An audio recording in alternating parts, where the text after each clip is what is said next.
สบายดีแมวเกมสบายดี สบายดีโอ้บ่ได้พ่อกันแต่โดนเนาะโดยชื่ออะไรบ่นี่ชื่ออยู่บ่าวยัง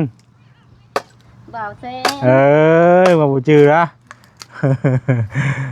จมคู่มือแท้ ฮะ นางพินนางฮ้อนจะจม จม โดย จมไหนๆคือจมคือบ่าวบ่เห็นมา เนาะจังพ่อจังได้มาดอกมื้อนี้เนาะสบายดีบ่าวแซนโอ้ยบ่ได้พ่อแต่โดนเนาะโดยบ่าวแซนสบายดีโดยสบายดีเฮ็ดจังล่ะให้อยู่ดีนะบ่ต้องเฮ็ดแบบนั้นบ่เห็นสบายดีบ่าวแซนเอ้ยโอ้ยเนาะมีแห้งเด้อบ่าวแซนเด้อโดยห้ามมันใหญ่เด้ตัวนี้น่ะโอ้เปลือกมันหนาไม่ใหม่เนี่ยเนาะไม่น้ำลายเนาะให้จักลักอ่ะ10บ่เสาลัก เสาลักติดนี่แหละ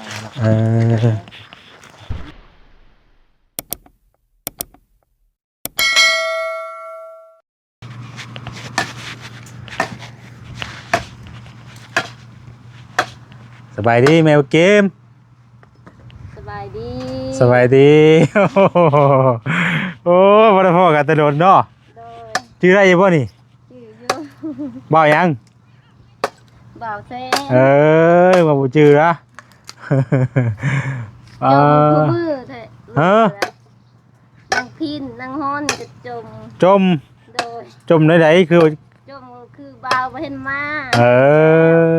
เนาะจังพ่อจังได้มาดอกมื้อนี้เนาะมีผู้คิดฮอดอยู่นี่ มีผู้คิดฮอดอยู่คิดบ่าวแน่ว่ะเบิ่งคลิปบ่แซนอีก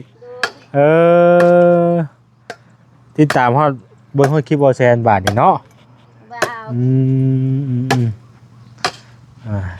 อันพื้นเนาะใช้อันให้ชวนเอาไปใช้จ้ะคนนั้นรักให้เขาเอื่อยนี่แหละฮะคนรักให้เขา คนรัก โดย คนรักยังน่ะ รักหัวไหม คนรักหัวโดยคนรักหัวถ้าอยู่ใช้น่ะอยู่ลุมพูหัวสวนเพิ่นพี่น้องเอ้ยเนาะหกของกินอยู่วันนี้มะเขือเต็มอยู่น่ะกบหมักฮุงหมักเขือเครื่องปลูกของพังพี่น้องเอ้ยเนาะ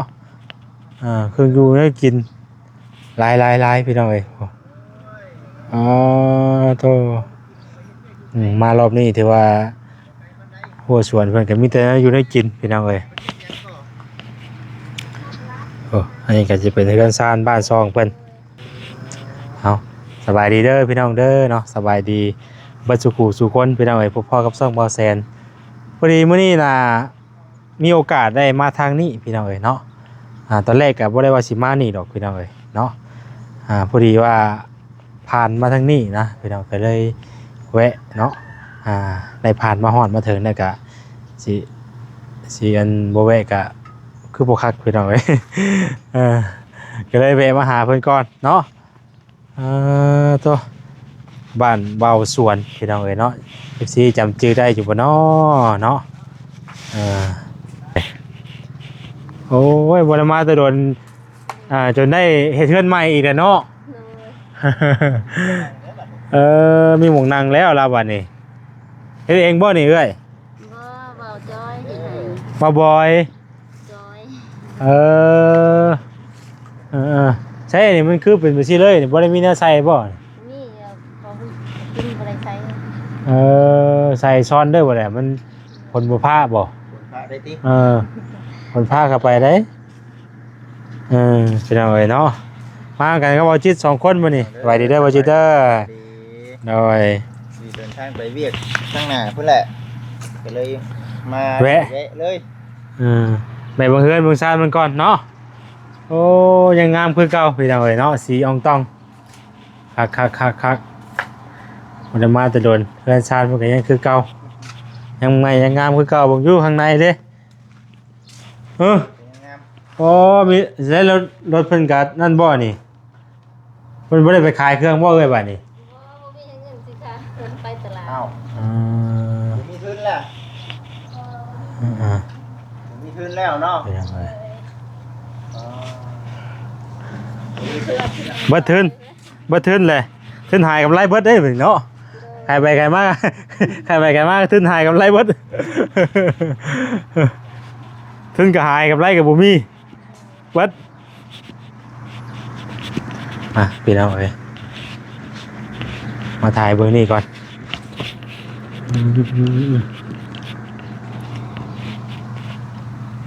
นี่เลยเนาะเรือนเรากับมีก็เสียก็เทิบออกมาแล้วเนาะพี่น้องก็เทิบออกมาแล้วแต่ก่อนยังแต่ตอนนั้นบ่ได้มีเทิบอะไรพี่น้องเนาะมาอีกรอบนี้ถือว่ามีเทิบเนาะเรือนของเบาส่วนก็ได้พี่น้องเอ้ยมีเทิบออกมาบาดนี้โอ้คักลายเนาะก็คือแล้วบาดนี้พี่น้องเอ้ยแต่ก่อนน่ะบ่ได้มีเทิบเนาะวันนี้เพิ่นเฮ็ดมีเทิบมีหยังแล้วครับมันก็เข้าแบบเข้าหยังแล้วบาดนี้คักแล้วพอได้ชนได้เศร้าเราก็ได้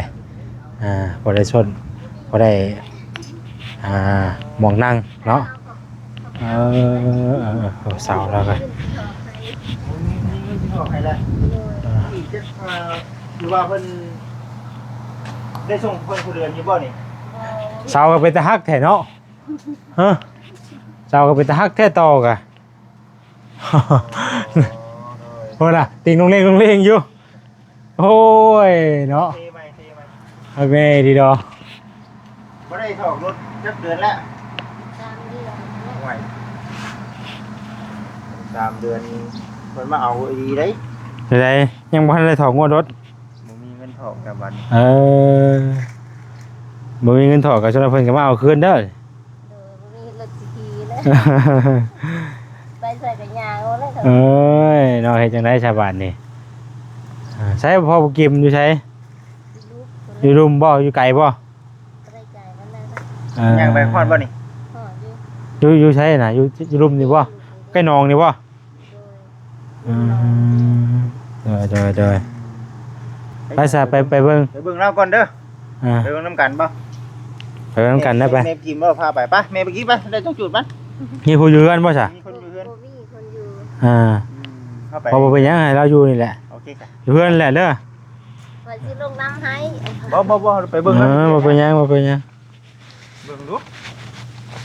เป็นแนวใด ข้างพวกนี้ได้บ่กลัวไปโอ้เฮ็ดให้หน้าอีกบ่นี่ตัวผู้ของน้ำแล้วก็ของน้ำก็เฮ้พี่น้องเอ้ยมาวันนี้เช้าให้เช้าหน้าแหละบัดนี้เนาะพูดให้พูดหน้าแหละผู้ ธรรมดาได้บ่สวนนี่พี่น้องเอ้ยผู้สวนแล้วก็บ่เครือลายขนาดเนาะตัวอันนี้ก็บักเราซื้อมาน่ะว่าจิตติดเฉยเนาะก็บักเรานี่อันว่าแสนซื้อมาให้ได้นี่น่ะนี่พี่น้องเอ้ยเนาะเงินผู้ใหญ่แล้วแต่ว่าแสนเป็นคนซื้อมา นี่พี่น้องเอ้ยเนาะโกกผักกระเดาที่ว่าทางแม่เพชรเพิ่นเอาเงินซื้อมาให้นะฝากเงินซื้อให้ซื้อมาให้นี่ก็แม่นได้พี่น้องเอ้ยผักกระเดานี่งามได้พี่น้องเอ้ยยอดงามเนาะติดไว้นั่นต้นผักกระเดาเนาะ3 ต้นได้3 ต้นพี่น้องเอ้ยงามหมดเลยนี่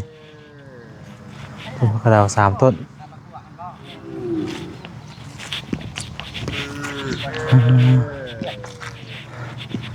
สบายดีบ่สวนสบายดีบ่แซนโอ้ยบ่ได้พ่อแต่โดนเนาะโดยบ่แซนสบายดี โดย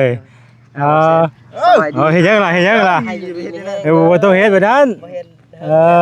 สบายดีบ่แซนเด้อโอ้ยเนาะ มีแห้งเด้อบ่แซนเด้อโดยอ้ายเนาะพี่น้องเอ้ยบ่ได้เฮ็ดแต่โดนเนาะโดยปะอยู่พุ่นอยู่ลุมฮะ ถ่ายปะอยู่ลุมพุ่นแกไม้เฮ็ดยังน่ะแกไม่ไปเฮ็ดลักหัวไปขาย แกละหัวไปขายบ่โดยแกลักหัวไปขายใช่บ่ได้เอาขึ้นมาบ่จ้ะผู้นั้นพาอยู่ลุม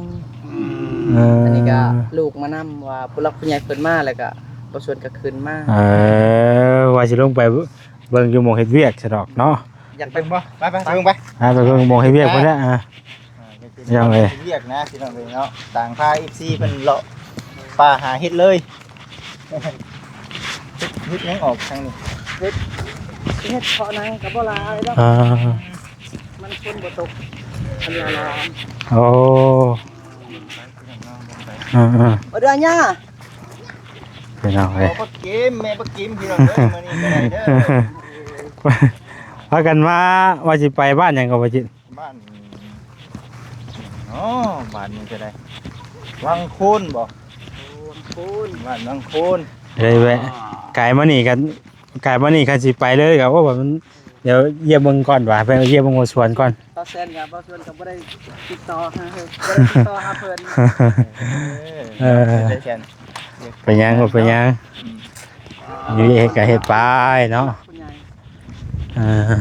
แต่นี่คือไปตัดไม้มาไปขายติ ทางผู้ใหญ่เพิ่นก็ ชื่อเขา ทางในเพิ่นก็กำลังฮอดบ้านวงหนึงนี่วันที่10กว่านี่แหละไอ้ที่6นี่แหละเนาะที่4ที่5เนี่ยเพิ่นฮอดบ้านเพิ่นกำลังกลับฮอดบ้านเพิ่นก็ได้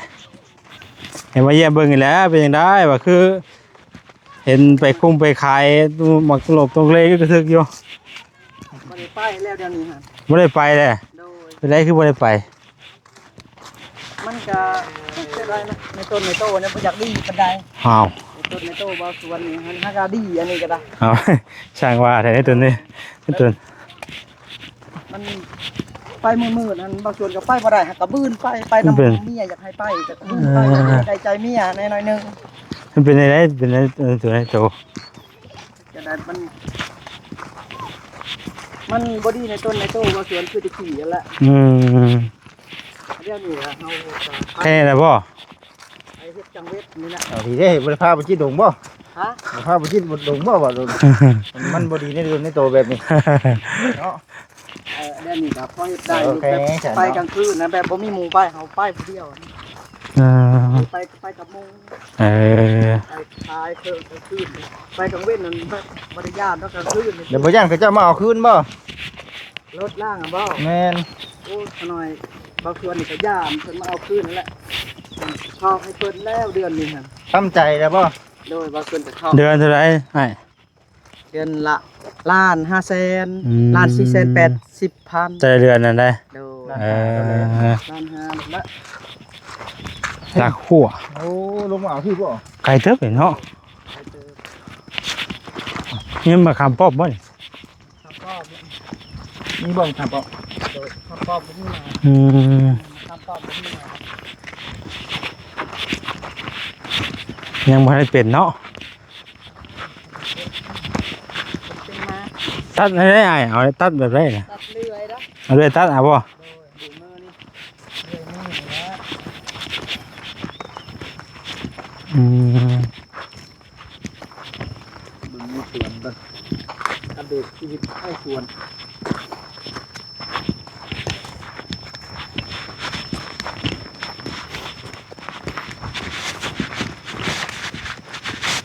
วันไหนลงมาลุ่มพี่เนาะ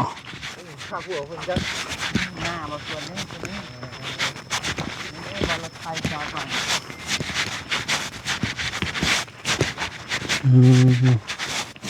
ไม่เพิ่งกระจุดเป็นไปเลย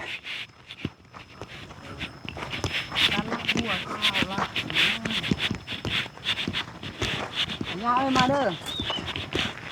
ไก่เติบจักไก่เติบไรพี่น้อยเอาอีกทีว่า นี่บ่ได้หัวนะ นักแดงนี่ลุงนี่ เอาเลี้ยงแค่ตัวนี้ ตกนี่เขาหัวหัว อยู่พี่ หน้าให้ใส่ตัวนี้ หน้าเขาคอ ต้องทีบ่นั่นบ่นี่บ่สวย ใช่หน้าไพ่นี่ บ่สวนนี่แหละยังบ่ทันได้ถ่ายรูปนี่ตัวนี้หน้าบ่สวน ดูดิว่าจะมาหลับหน้าตะกี้น่ะ โดย อยู่พี่จะมาหลับน่ะ โดยเนี่ยหน้าบ่สวนนั่นนี่ นานูนเนาะ หน้าโน มีแต่เท่านี้ป่ะนี่ลงไปนี่ป่ะ โดยมีตัวนี้แหละนี่ตัวนี้ก็แม่นตัวในห้องนี่บ่ อันนี้ของไพ่ชานี่ อันนั้นบ่แม่นของอีเขาอีแม่ มันไม่น้ำเนาะ โดย บ่ชวนกับบ่มีหักข้าวปลูกสิหวานแล้ว มื้อเฮาก็ปลูกแล้วบาดนี้ โดย สิเฮ็ดได้ใช่ปี 4-5 ตำหน้าคนละสิ อยากเฮ็ดหน้าแต่มีก็ปลูกบาดนี้เนาะว้าย หาซื้อแนวเขาปลูกบ่ได้บ่ เฮาซื้อแล้ว2ซอบเฮาหวานนำหมดน่ะ มันเบิดแล้วบ่มึง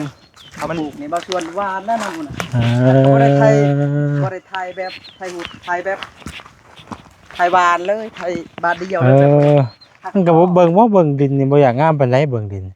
มันอยู่มันเป็นหน้านูนแล้วก็มันค่อยสิกันนะน้ำบ่อยู่เนาะ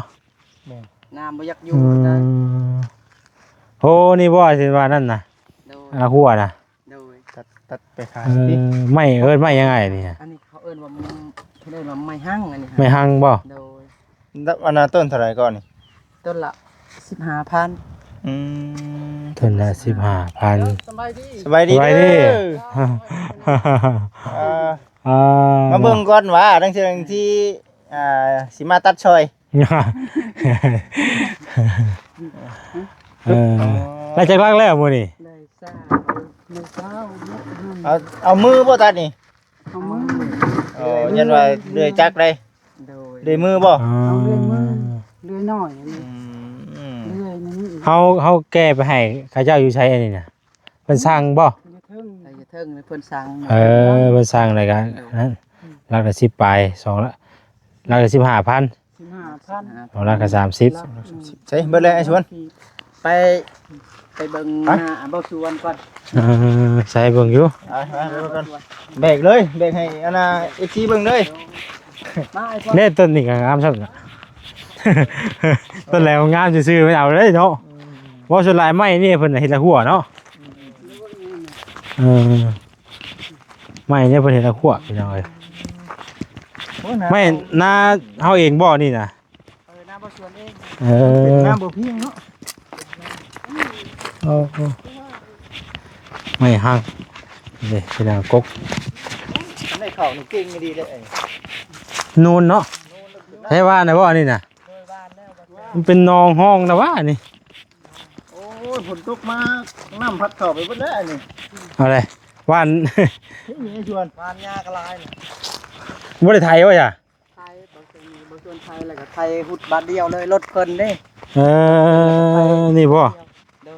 จ้างรถเพิ่นแล้วก็ไทยหุดแบบจ้างไทยหุดแล้วก็ขับรถเองนะสิไทยหุดเลย มันจะได้กินอยู่บ่นี่เนาะ จังหวะ มันคือเจ็บไปแล้วนี่ เจ็บปานคันไหวทานำพล มันคือเห็นมีเข่าอยู่เทิงพี่จะอาย อันนี้ฮะ ฮะ เอาบ่ชวนวานได้นี่ได้วานตัวนั้นก็วานกาน้ำยันมันบ่ มันต้อง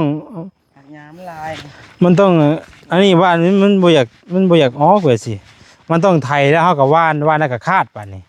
โดย เจอไปได้จ้ะนี่ อันนี้หันบ่ชวนขาดแล้วจังวานน้ำลัง โอ้ย คาดได้ พอ จังหวันคาดอีกบ่นี่จะต้องคาดผมอีกเด้ แบบนี้เจ้าไทยแหละเจ้าบ่ต้องบ่คาด อืม ว่านซะก่อนแล้วจะมาคาดทบป่านนี้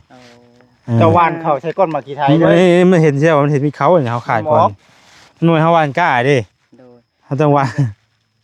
จักสิแก้ไขไปได้ยาลายนี่ เพราะมันชื่อยาชิญามากก็เสียเงินที่ชื่อนี่ มันบ่เสือกสูตรมันแล้วอันนี้มันพิสูจน์แล้วนี่ โดยบ่สิสู้ มันพิสูจน์แล้วนี่นั่นน่ะ ท่านว่าเจ้ามีอันน่ะเงินชื่อแนวเขาปลูกอีกนะให้เจ้าไถก่อน โดย เจ้าไถเจ้าบ้านเข้าใช้ก้นมากี่ไทยนะขาดเลยบัดนี้ โดย ออกคักปันยัง มันบ่ออกอันนี้มันบ่ถึกสูตรมัน มันบ่ถึกมัน เพราะว่ามันเข้ากองอยู่เทิงพี่ โดย มันก็ออกอยู่แหล้วแต่ว่ามันก็สิโหบมันก็สิบ่ได้มันก็บ่ออกได้แต่มันยังเห็นบ่มัน จะได้ผู้อยู่เทึงมันก็บอก นี่บ่อยากออกปานใด ตัวใดตัวมันถมดินตัวมันออกอ่ะ ยามันลายแล้วนี่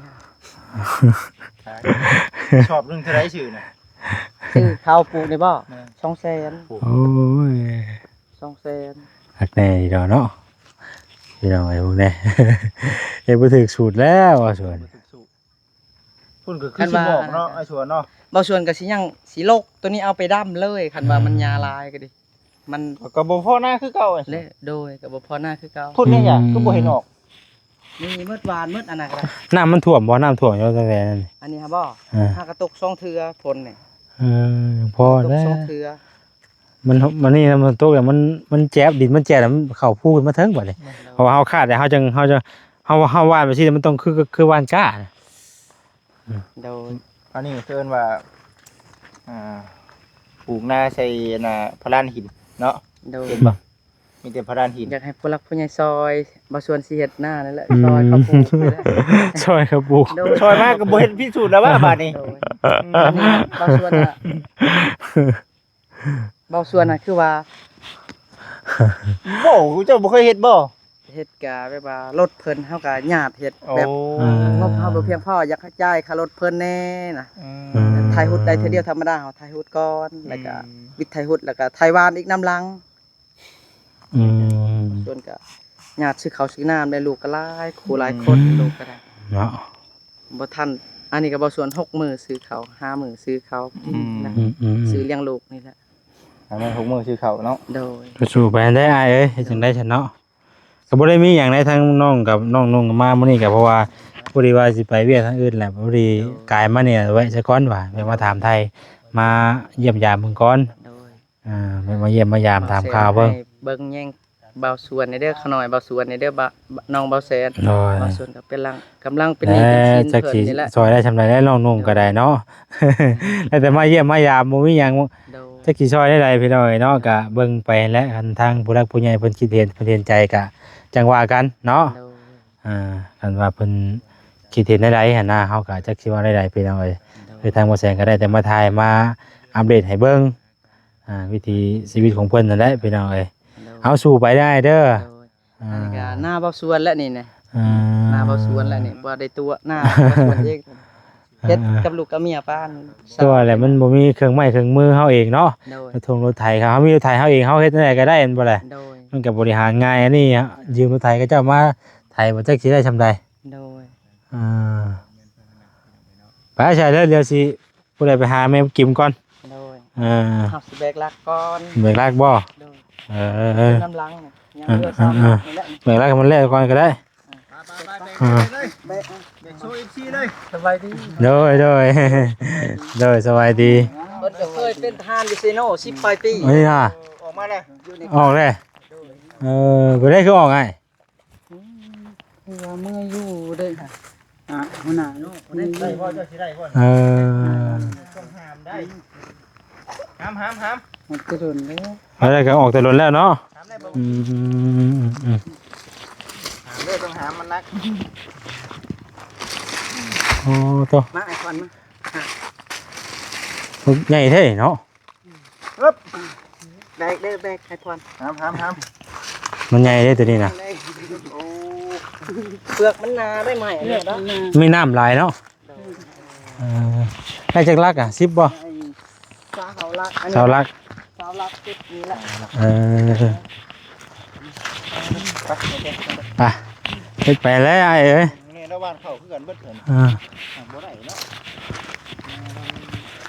ว่ามันเป็นดินดานเนาะกับดินมันก็บ่งาม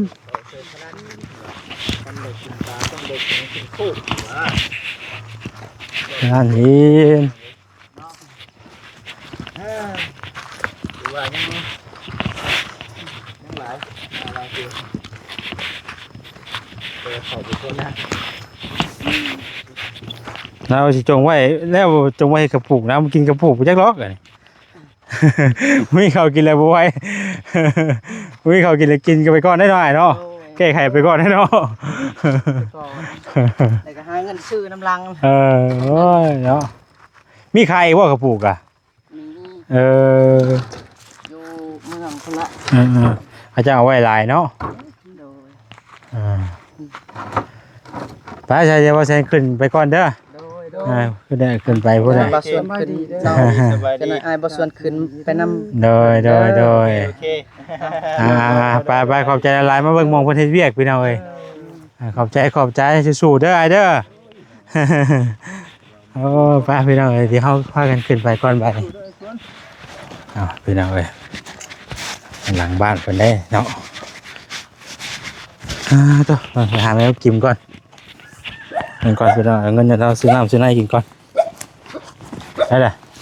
แม่กิน